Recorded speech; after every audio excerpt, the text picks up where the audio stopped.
The year is 1955, and young Marlon Brando has just won an Oscar for On the Waterfront. He gives an interview, a long interview on a television show, and he's sitting in his home in Beverly Hills. And Brando's giddy. He just won an Oscar, and things are going in the right direction. He even makes a joke on the show, asking the interviewer, "What's a good time for a Chinaman to go to the dentist?" And the interviewer says, "I don't know, Brando. What is a good time for a Chinaman to go to the dentist?" And Brando says, 2:30. 2:30. He's having fun. And then the interviewer says, "It looks like you have someone with you there. Who is that? Is that your dad?" And Brando says, "Yeah, that's my pop. Hey, Pop, come on down." And Brando explains that his dad is a little shy about the camera. A cute little moment. And then we see Mr. Brando coming down the stairs and sitting down to say a few words about his son. And this is very interesting, and I'm going to play for you that clip right now. Give a listen to this. Marlon, I know your dad's in town tonight. Is he hiding out somewhere? Well, he's up behind the wall quaking with fear, never having been on television. I'll get him in here. Pop, come on out. Don't fall down the stairs.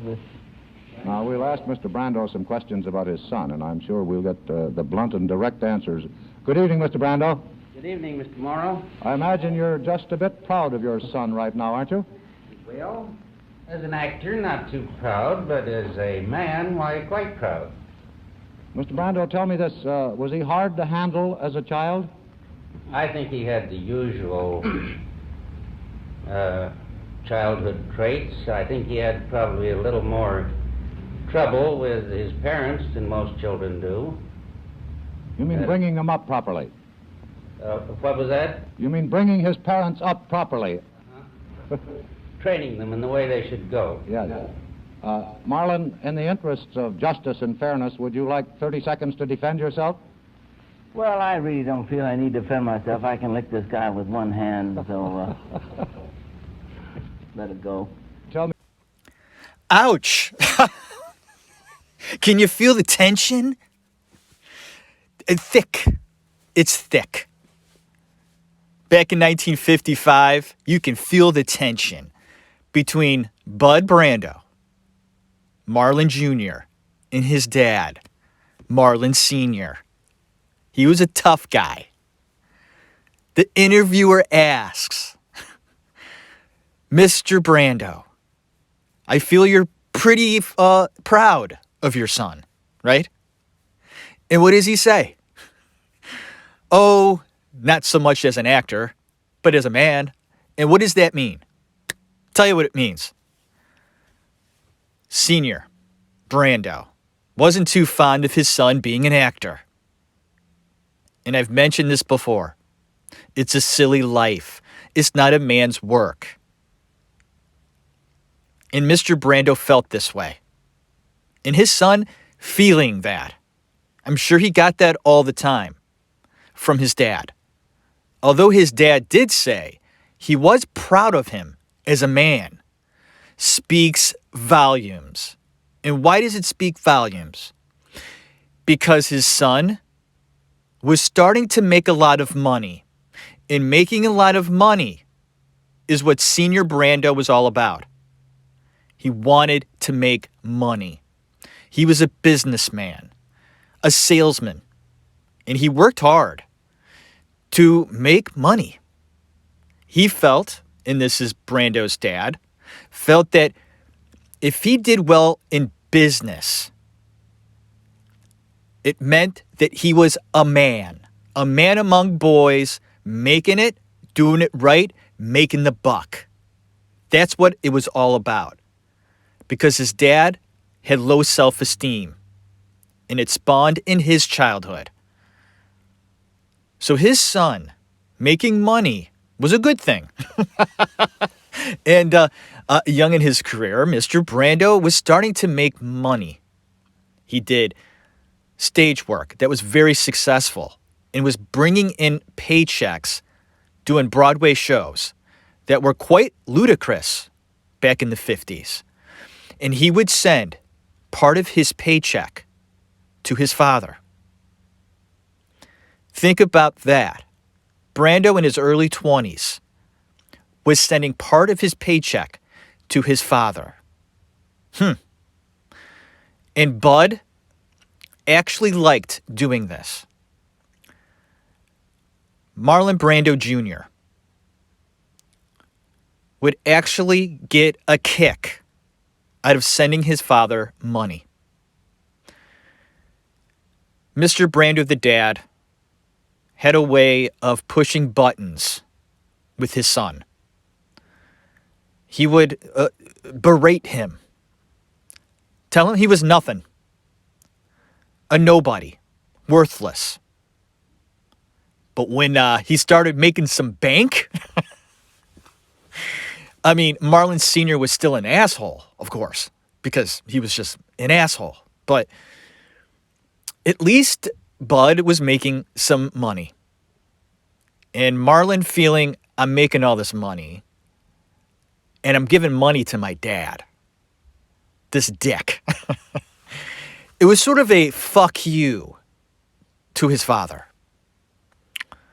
I played that clip, and my analysis of just those little, 30 seconds to a minute of dialogue back in 1955 really does explain the makeup, the it factor in regards to what made Brando tick. You got to go way back in time, and that's what we're going to do. We're going to call it the Brando Redux. And in this episode, episode 100, we made it 100, a big deal. So today, in the actor's room, a show that started talking about Marlon Brando, we're going to dive deeper into this actor, an actor that changed the art form forever. And in doing so, we got to talk about the early stuff, the beginning, his childhood. And in my previous shows, talking about Marlon, I briefly just brushed over when he was born and his parents here a little bit and this and that. And I want to talk more about his upbringing, how he may have felt, what were his sisters like, things like that. So here we go. He grew up in Nebraska. He was born in Nebraska, and he grew up on a farm. And for this, he liked. Brando loved animals, loved them. I think he loved animals more than people. That might be true, because an animal gives you so much love. And that's all they do, is that it's innocent, it's free, and you don't have to worry about this animal hurting you inside, because that's just the way an animal is. This love, it's never ending, and Brando could love the animal, and the animal will love back and will love him forever until they die or he dies, whatever. So Brando identified with animals. He not only loved them, but he would encompass their being. He would mimic them, study them, admire them, and bring that into his world. He shared his world with animals. And if you do know about Brando, you will find that he speaks very fondly of every single pet that he ever had. And a wide variety of pets, raccoons, dogs, cats, many different sorts of animals. I mean, he grew up on a farm. He'd milk cows, take care of things, doing chores. He actually enjoyed doing those things. And it's a fact. It will play into the importance of his childhood because he had to break away from his hurt. His mother and father, both of them, were pretty hardcore alcoholics. I believe the mom, Dodie, Brando's mother, Dodie, drank all day. And when that occurs, the family structure completely breaks down. Back then, especially, because if you got the dad who's the alcoholic, drinking all day or all night, but holds a job, he's out working, coming home, eating dinner, drinking all night, okay, and completely ignoring his family. But if the mom is around, at least the kids got a little bit of structure. That didn't happen here with a young Marlon.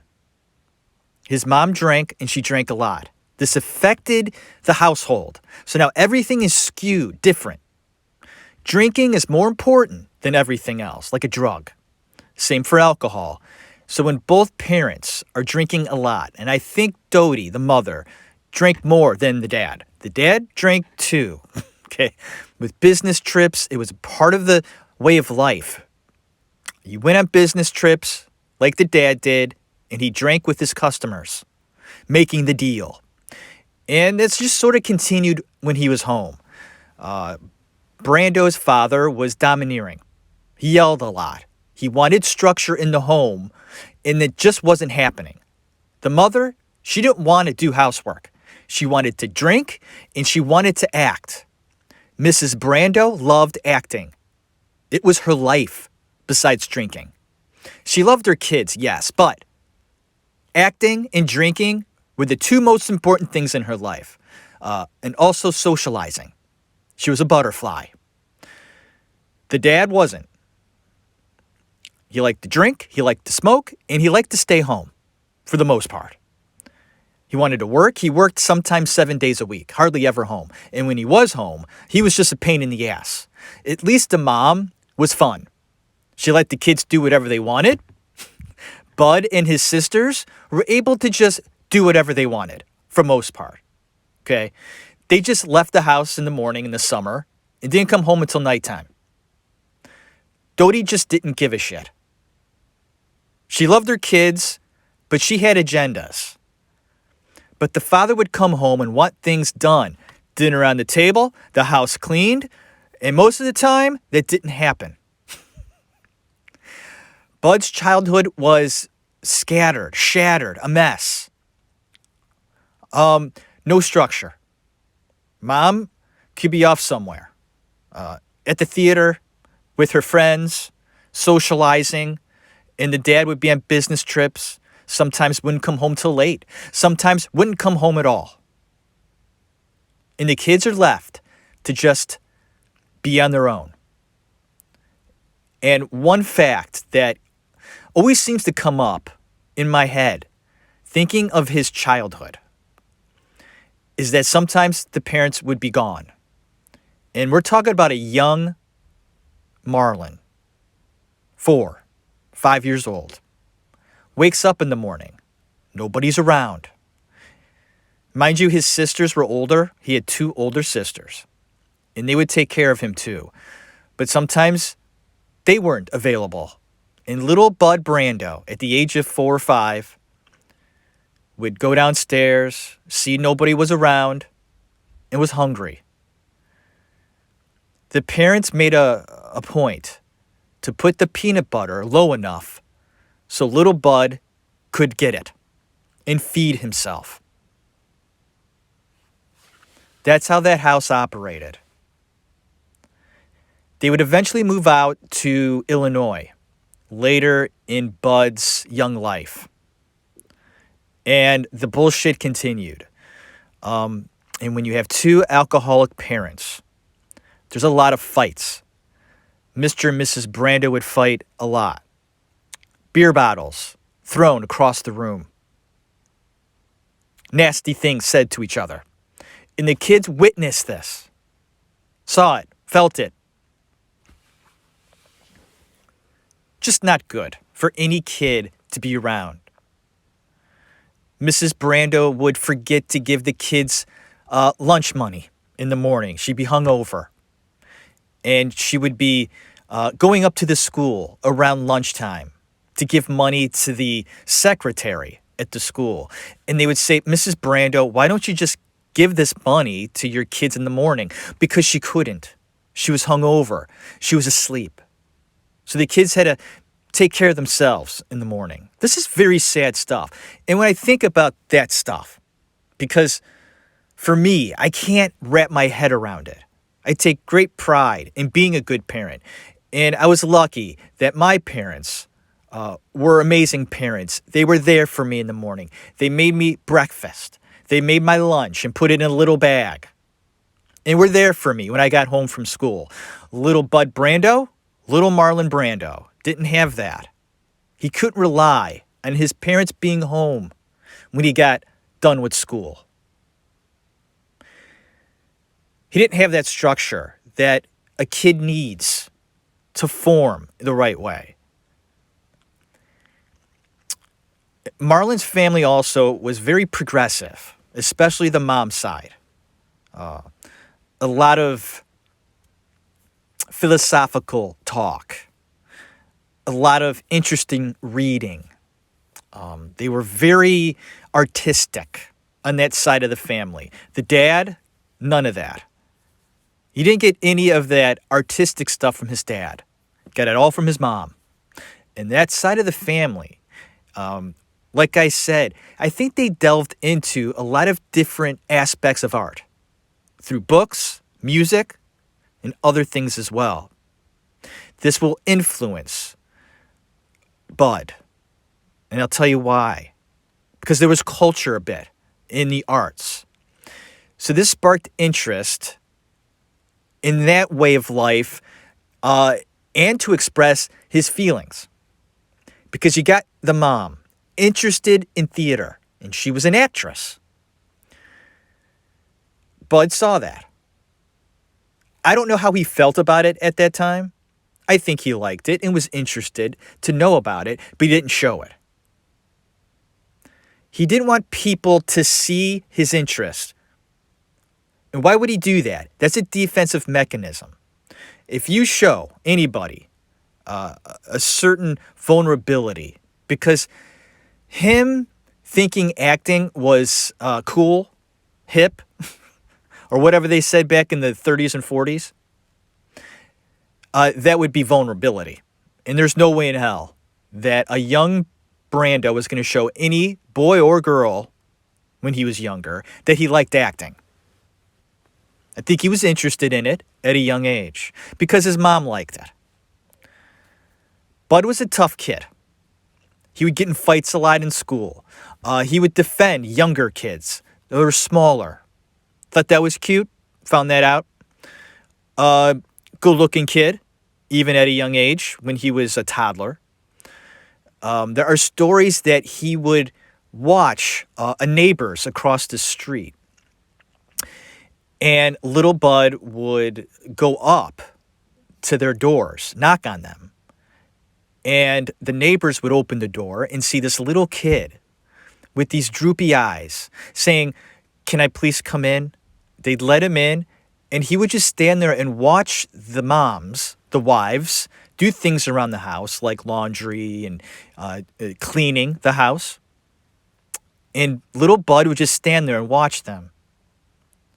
And then eventually lunchtime would come around, and the neighbor would say, "Do you want me to make you some lunch, Bud?" And he'd say, "Yeah." And he had lunch with the neighbors. This would be a common theme in young Brando's life. He would sort of take in other families, okay, or they would take him in. He wanted to be a part of that because he didn't have that. He was fascinated by that and bitter that he couldn't have that. I find that the family structure in a young person's life is so vital, so important, It molds them. And instead of a young Marlon Brando growing up in a house that had structure, instability, that it crippled him in his progression as a man, as a boy and a man. There are neighbors that said they would see Marlon Brando at a young age walk down his steps in the house with like a woman's clothing. I'm not talking about like high heels or anything, but he would wear his mother's like robes, things like that. And it shows like how that house ran. Nothing was, there was no boundaries in Brando's house. That's why I find reading about him so fascinating, because I read his biography and I go, wow, weird. The fact that they had a maid, okay, the mom was gone all the time, so they had a maid that Brando, the young Brando, had a crush on, of course, and ended up having sex with the maid at a very young age. He was so sexually advanced at a young age that he was hitting on young women and sometimes actually succeeding. He had confidence as a young man sexually. And that's another aspect of his self-worth and that I didn't understand because I'm shy with the opposite sex. I shrivel when I was a teenager. Going up to a girl, I couldn't do that. Some other guys had no problem. I did. I struggled with that. Someone like a Marlon Brando didn't. He felt it was fine.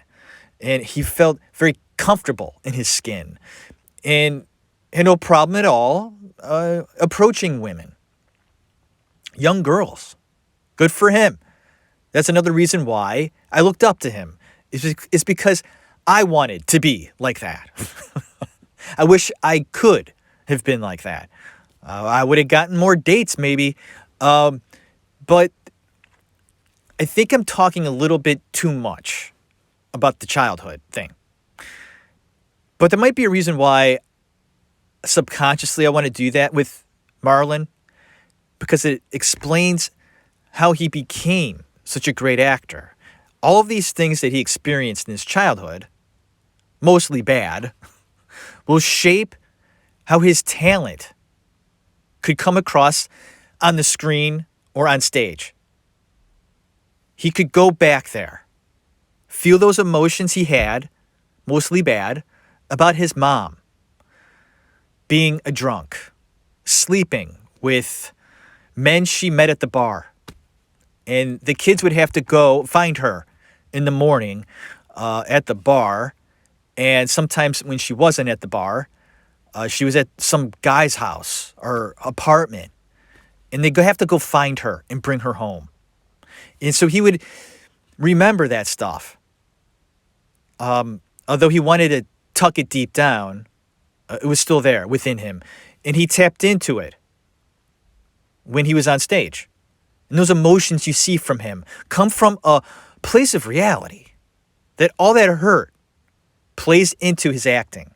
He could go there, bring that out, and it's truthful. Or maybe he didn't have to do that at all. It was just there within him. And he was able to open that door in his soul whenever he wanted.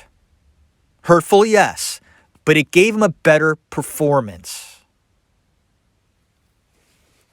Although Bud faked emotion in his early life to protect himself, Kevin Spacey did the same thing. Another brilliant actor.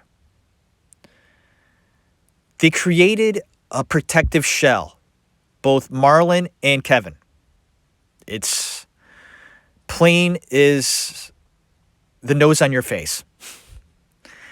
They did it to save themselves from hurt. Brando had a way of pushing people that got close to him.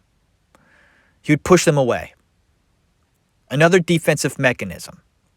He wouldn't let people get too close to him, or he wouldn't allow himself to get too close to others.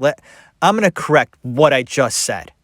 Marlon Brando would definitely let people become close to him. He loved that. But you would never see him get close to you. And if he did, it was a fucking mess. You didn't want that. Many women, some men,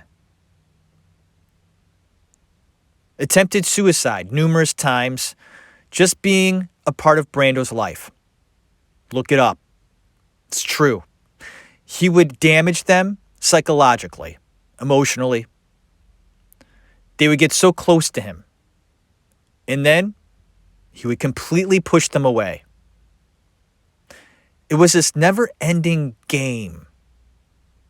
This game of, you can never know me. And you think you do, but you never will. Brando was so deep with emotion that sometimes in his acting, there probably could have been more, but he wouldn't ever go that deep. Last Tango in Paris is the only film that you can get close enough to see the true Marlon. He had a lot of hurt, but he had a skill, he had talent, and would do class plays in high school. Curtain Raisers. He was vice president. Curtain Raisers. That was a club in school, acting. You could see his little picture in the yearbook, standing there. And he looked happy. But was he? No, he wasn't. Nothing could fill the void of not feeling that your parents love you. And although Mrs. Brando showed signs of love, deep down, Marlon resented her for doing what she had done to him and his sisters. Drinking, being away, sleeping with strange men. Just being not there. But when she was there, little Bud adored her. They were very much alike. They shared interest. She was his guiding light. And when her light would turn off, and it never should for a parent, I mean, a parent will have bad days, but that light should always be on for their kid or kids. My light is always on for my kids whenever they need me. Wake me up at 3 o'clock in the morning. You want to talk about something? I'm there. Marlon Brando didn't have that. It was mostly off, sometimes on, with his parents. This is very sad. And Brando's protective shell would get him through a lot, especially in school. Brando was dyslexic. And he was very self-conscious about that. And the fact that he struggled with classwork. He didn't do well in school. It was hard for him. He had a hard time concentrating. This will also play into his later life. He wanted to show people that he was smarter than he really was. Brando operated mostly on instinct, not smarts. Now, he read a lot. He did educate himself. Excuse me. But it was his raw instinct that appealed to us. This is the Brando we love. The greatest actor to ever walk on the face of the planet. Marlon Brando Jr. And we're talking about the young life that he had to put up with in the actor's room. Thank you for listening to this show. All you out there supporting me, thank you. Continue to listen. Because the young life of this actor was so important, it's glossed over. What did his parents do to him? Why was he the way he was? What really happened to this kid? And I'm going to give you my opinion. It's, I don't know how many people would agree with what I'm going to say in a few moments. I wonder if Peter Manso, the writer of Brando's biography called Brando, Peter Manso, I should have asked him. I can contact him. He seems like a pretty political guy. He's got a lot to say. Peter, a lot to say. I wonder how Mr. Manso feels about what I'm about to say. I wonder if he agrees with me. He didn't come right out and say it in the book, but he sort of made mention of it. That I believe Marlon was, it's hard to say because I don't know if it's true. I'm just going to say that I think young Marlon and his mother were intimate. Okay. How much? I don't know. I can't say. But there was definitely something there. Unethical, wrong, and just not right. I got that feeling from my research. All the reading up I've done on Marlon, and of course Peter's book was the biggest influence, but other things too make me conclude, and this is just me, okay? I don't have any factual evidence to just lay on the table and say, this is why I believe that. And I can't. But my gut, which is right a lot. I don't want to brag. I'm not that guy. I don't do that. But, I mean, when I go with my gut most of the time, I'm rarely let down. And I just get the feeling that Dodie, Mrs. Brando, was intimate in some way with her son. And I'm not saying they, but there was something going on. This will really, it would really mess with a young man. And in his life after that is confusing. And of course, Marlon isn't the only young man, boy, that has been hurt in that way. He's not the only one. But this will maybe make you understand why Marlon would do things in the future with relationships with women, relationships with men, both sexes, would just be a mess.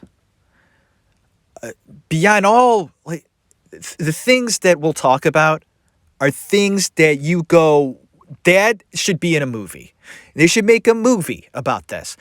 And that's why I think a Marlon Brando movie, a real movie, I mean, no holds barred. Don't beat around the bush. Just do a Brando film. Would be one of the most interesting films ever about a real person, okay, that made it and all that stuff. Because the stories are just unbelievable. Unbelievable that we'll get into. This guy did things that 100 people couldn't imagine in their lifetimes. And he did in his 80-year life span. He did all of these things. Accomplished. Experienced. He was with Marilyn Monroe. He had dinners with John F. Kennedy. James Dean looked up to Marlon Brando. Wait. James Dean, who the other day I was listening to the radio, and he was in like 4 songs I listened to on the radio, like in one day. James Dean looked up to Brando, for Christ's sake. That's who we're talking about here. And how messed up his young life was. And how it will make him be who he became. So important. I babbled a bit, but that's okay. It's my show in the actor's room, and this is my 100th episode. Couldn't say 100th. Is that a hard word to say for you too? I have a hard time saying it. Try it. 100th. It's hard to say. 1000th. Not as hard. 100th. Go ahead, try it. Right? It's hard to say.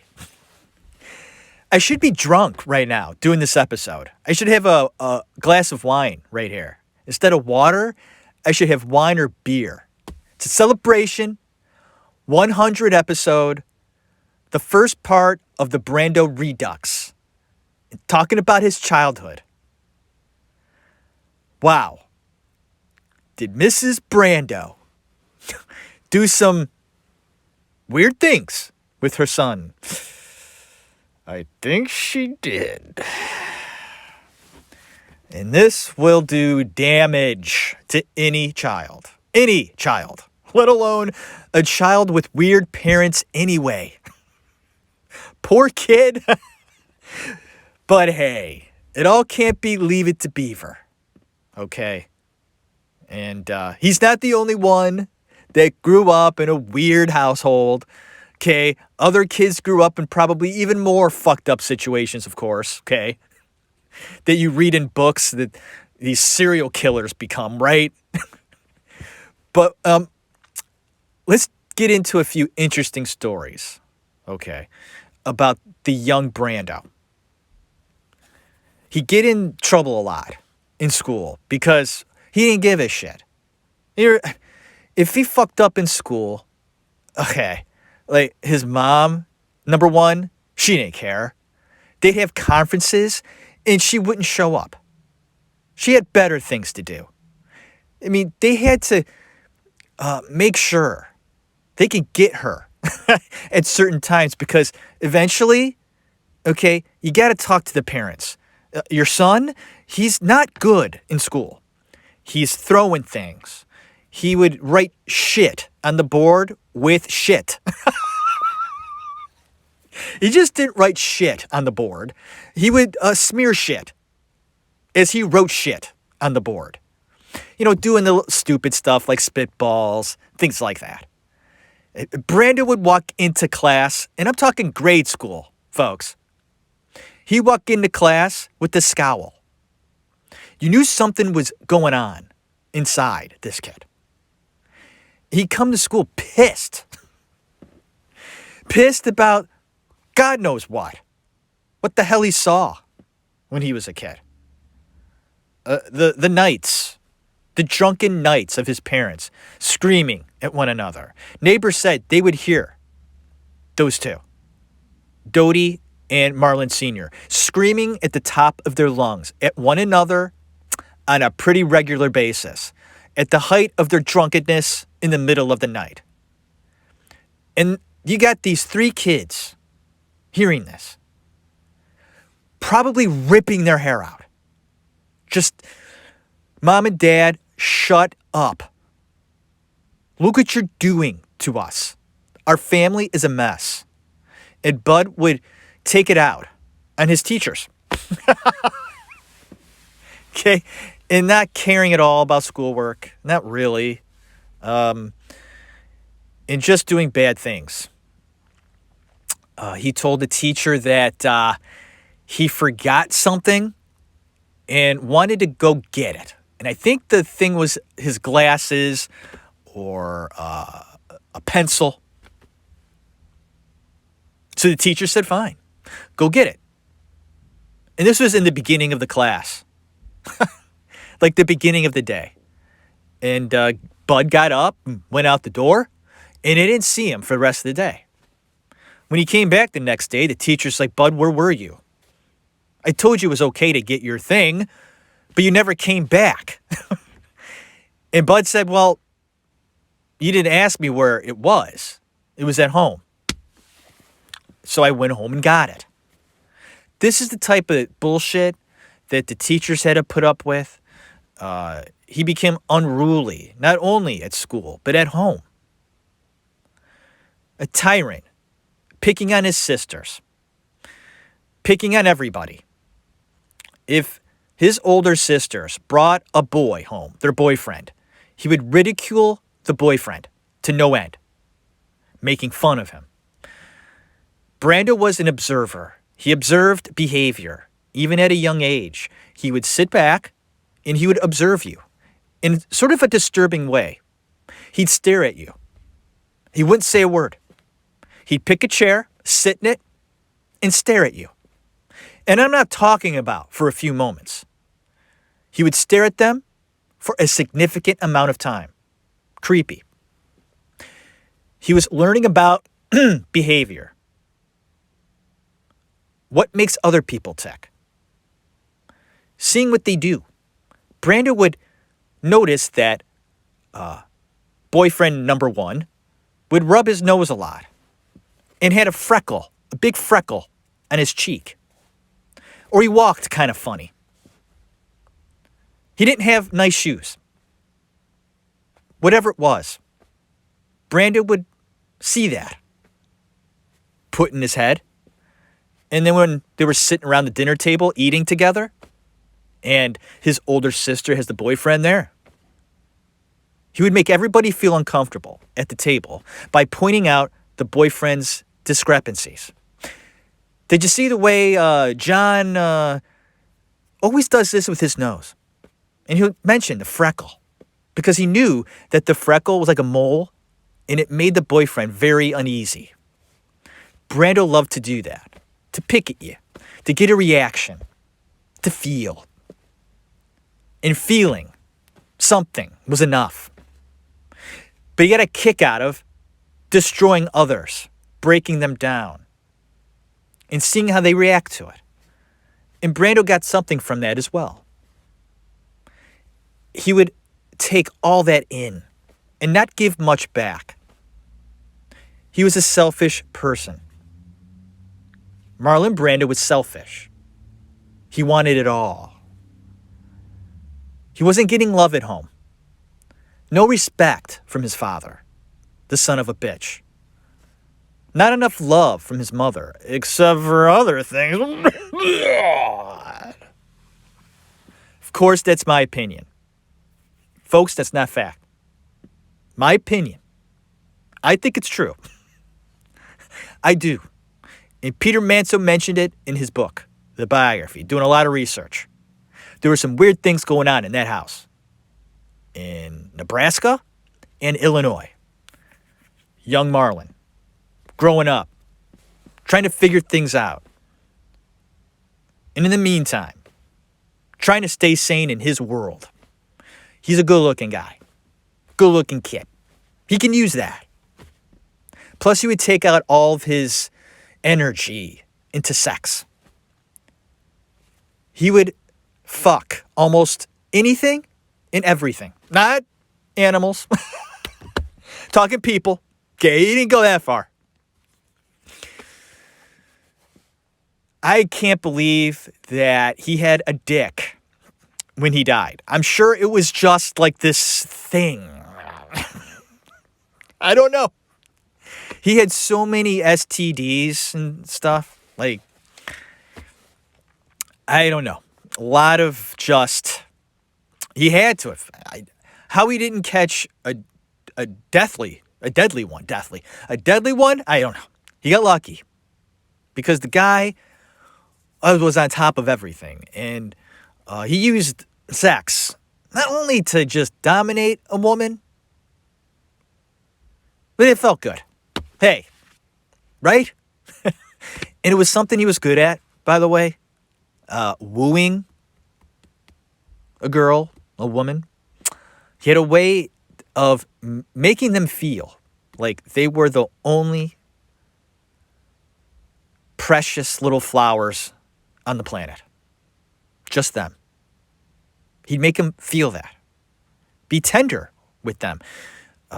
He wasn't rough or tough with pursuing that. Getting them in bed. He made them feel like the most important person in the world. Being gentle. Just playing the game. He played it great. And then he'd leave. He wouldn't talk to them. And they were left, what's going on? He made me feel so wonderful. I need that again. Okay? And he was so confident in his sexuality, dripping with confidence. And women love that. That confidence. They don't want some nerd, right? The nerds, they have no confidence because they may not be as good looking. They want the good-looking, confident guy. And that's what Brando was. And he'd leave him alone. They'd be wondering, oh my God, where is he? Weeks would go by, and then he'd poke his head up again. Out of nowhere. He'd touch him, right? Hey, remember me? And of course they did. And then he would get involved again, right? Some guys do this.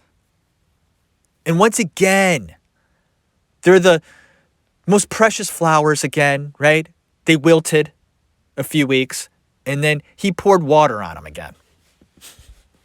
Oh, the game. And then he'd leave them again. It was like a web. And he did this with friends as well. Sort of making he had a web of people, especially when he became famous. People that each one of them had a purpose. Okay. This one made me laugh. This one I can talk philosophy with. This one I could go to the store with. This one I can talk about sex with. And this one I could talk about death with. And this one I can fuck on Mondays. I'm not kidding. There were people in his life that had a purpose, a meaning, that fulfilled something within him. And if he felt he didn't need them at a certain time, he didn't need them. This is superficial. This is somebody that is deep-rooted with confidence that's very low. Right? We're talking about shallow. This is shallow. And one thing that we're going to get into later is that although Brando was very shallow in his personal life, and we'll get into other shit as well about that, he wasn't shallow about causes. American Indians, for example, right? And other things too. He went gung-ho about that stuff. That meant a lot to Marlon Brando, the causes. Knowing Martin Luther King, going on marches, protesting, all that stuff Brando did, and he did it with his heart. Along the same lines as his acting, doing it with heart. Not all the time. He had some roles in projects that he just didn't give a shit. But he did with causes, with relationships, as messed up as they were. They couldn't compare to his passion for people being wronged. Okay, the little guy, the minority. That meant a lot to him. And I didn't touch on that at all. In my first episodes about Marlon, you get to see the levels of interest for me with Marlon. I don't know how many parts this is going to be. It might be a lot. It might be 5. It might be 2. Probably 3. Oh yeah, my numbers all over the place. The way the brain works and everything. When you think about like your brain, how it works, how things just pop in sometimes. And maybe one of the reasons why we love acting so much. Those of you who listen to the show probably love acting. And that's because you're seeing new thought, a new idea, entertainment. You go to watch a new show, and it's cool because you don't know what's going to happen next. It's a surprise. And things just happen because they do. The story happens. That moment happens. Reactions happen.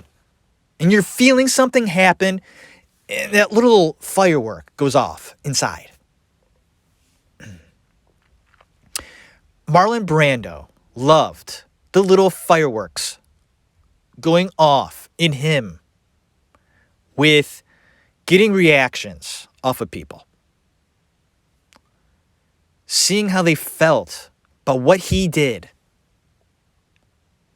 It's something as simple as him staring at you. For, who knows, 30 minutes, an hour? That'll get to you. This kid won't stop looking at me. What's he doing? What does he want from me? He's creeping me out. He'd do it at school, too. He'd watch his fellow classmates, women, men, walking around the neighborhood. It's weird, but he was learning about behavior, human behavior. He watched your every move. He listened to your dialect. He would notice your pauses between sentences and make note of that. What does that mean? Why did John pause there between the and bus? There has to be a meaning behind that. And he'd think about it. Why does Susan walk that way to church, but walk differently to the bank? Interesting. There is meaning behind everything you do. Every single moment of every single day. And Marlon Brando made a point in his young life and later life to almost dissect every moment that he felt necessary and get something from it. And in doing so, he was able to figure you out. Something that is almost like a superpower, like a superhero thing, where someone could walk into the room, and if Marlon was there, within a very short period of time, he knew where your weaknesses were, what exactly he could do to make you cry, maybe, or I think one great example is that someone said that when he went to a party, Marlon Brando could look out at about 200 people and find the most vulnerable person in the room. Like, he knew who was so sensitive, just like him. He could see himself and go, "You're like me. I hurt too. I will never let you see that hurt. But I know where you're going. I know how you feel. I see through you." He was a master of just behavior and seeing that. He had X-ray vision. He could see your soul. Kind of weird. And is it just because he was so observant? Or was it other shit? This is something that I haven't done extensive research on because I know his family on his mom's side read up on some very progressive, books, religions, okay? And this stuff was going on with a young Brando in tow. His grandmother was into some racy stuff. Questionable things. How much of it seeped into young Marlon? And did that side of the family sort of have that skill anyway and worked at it? I mean, that's a skill. If you're able to just pretty much undress people with your eyes, Marlon Brando could make you feel like you had no clothes on. That's what people said. He would get into your head, get under your skin. How did he do that? How could he stay so calm and confident and knowing all about you that he could make you freaking feel like you were naked, that he saw everything? And that does something not only to Marlon, who's getting all this stuff from you. When you strip away somebody like that, they're showing you everything. Okay? And then what it's doing to you, it's almost destroying you. And we'll get more into that. This is what I'm talking about. Acting, art, film. This is an art form that is quite interesting because once you start dissecting this art form, you start opening doors. Doors that lead to rooms that people on the outside of this house maybe want to know about, but let me tell you something, folks, you don't want to go into. Marlon Brando went through doors in his life that I think he may not have wanted to walk into. Now, some of these doors, of course, were not, especially when he was younger, were not of his choosing. He was sort of pushed into or yanked into these doors, kicking and screaming. But there are other doors that he, I think, wished he never walked into. Not into, through. He didn't whack himself in the head. He opened the door, walked in, and had experiences that were damaging, heart-wrenching, and although made him grow as a person, and advance in ways of art that made his performances amazing, but they also degraded his soul, his life force, and it's sad. This is deep stuff, and I'm glad I'm talking about this stuff now instead of just talking about an actor for an hour and just brush over certain things in their life. Oh, they went to this high school, and they had this girlfriend, and then they did this a theater production, and before you knew it, he won an Oscar 5 years later, and that's wonderful. Thanks for listening to the show, and have a great day. Let's dive deep. We're doing it with Marlon Brando. This is going to be fascinating. I know you're thinking, what the hell is this guy talking about? Doors. Is he talking about Jim Morrison? Interesting. Little lead in there. Why do you think they call that band The Doors? You ever think about that? Not just a fucking door in your house. That's what I thought it was. I'm like, that is the stupidest band name I ever heard in my life when I was a kid. I'm like, The Doors? Like, how creative is that they came up, in my head when I was a kid, I'm thinking of like the bedroom door. Like, why would you call yourself The Doors? That's stupid. Doors of perception. Of course, I didn't know about this stuff when I was a kid, but other doors as well. Okay. And we'll talk about these doors in future episodes concerning Mr. Marlon Brando, and also, generally, the big stars and some other stars in Hollywood, right?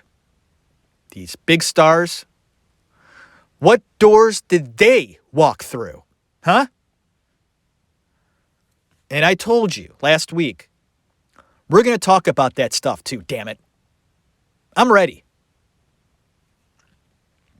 I'm ready to talk about that stuff. It exists.